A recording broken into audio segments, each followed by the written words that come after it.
was a post recently around on Facebook, I think, that was just yet again pointing out the dangers of retractable leads, and that means that a lot more people are moving into using long lines, but they can pose issues themselves as well if you don't have a reliable way of managing them.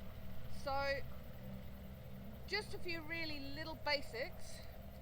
If you've got a handle on your long line, and you probably should have, this particular one I've got on hand doesn't, but what I've done is I've put a knot in there.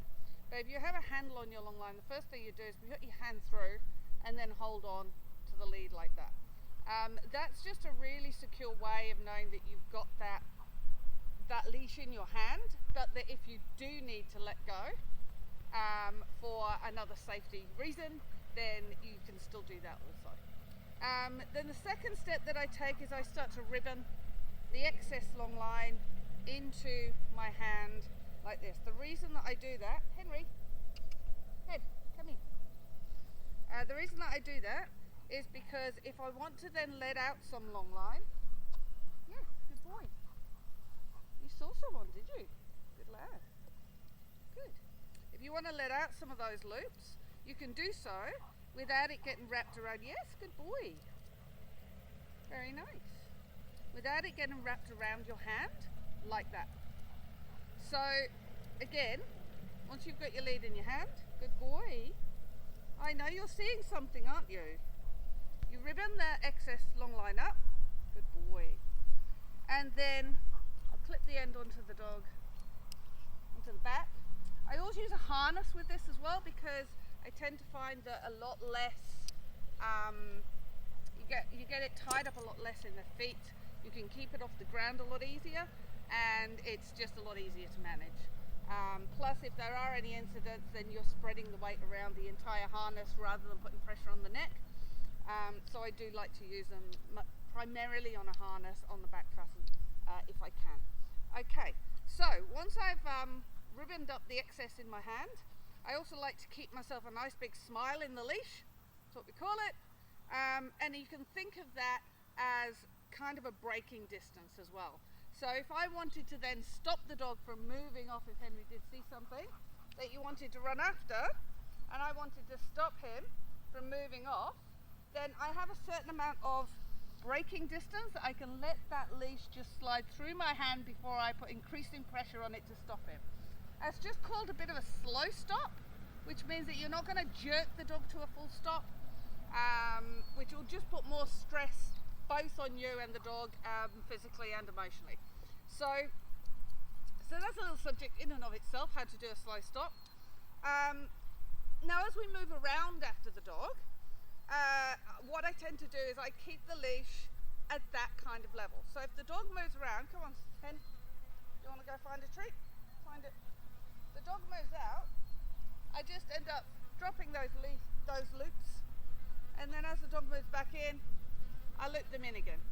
And that becomes a constant, yes, good boy. Sorry, we're doing training here at the same time? Yes, find it. Because Henry does tend to have a little bit of reactivity, and he's just seen someone at the fence line. Good boy, nice. Good boy. Nice. Good, come over here. Good boy, very nice. So that's the basics of the long line. I'll see if I can get him to move around a little bit. Good boy. That we're just following your dog around, letting that lead come out when you need it to come out, keeping the smile in your leash, and if you want to then bring the dog back in, Henry, come. You just bring that back in with you, pop it into the left hand, reward your dog, and go back to that neutral stance again. And that's generally how I use a long line. I don't drag it along, I don't let it drag along behind the dog unless I pretty much am in a situation where it's not going to get into bother, it's going to get tangled around other dogs, it's not going to get tangled around people. So I would set my criteria very specifically for whether I'm going to let that lead drag.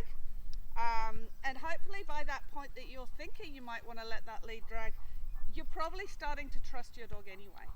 So once we've got the dog working, I know there's stuff out there, I know.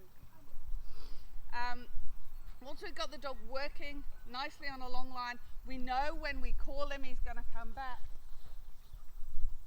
Henry, good boy, nice, good. Then we can start to give him a little bit more leash, start to work at slightly more distance from him, let him get into and around other things, get him sniffing, and when he's getting distracted we can then test our recall. Henry, come. Yes, good boy, good. And that's generally the basics of how I use a long line. So it never actually touches the floor. You can see my loop's gone a bit big there. I'll readjust that. It never really touches the ground. I'm always lifting it up and keeping it on a loose leash, letting the dog go out. He's going. Henry, come. Good boy. Bring him back in if he's got too far away. So it's a management tool, but I'm not having to use it most of the time to hold on to him. I'm just using it to keep control in the specific distance that I have him under whatever distractions that I have the dog. Okay, that's it for now.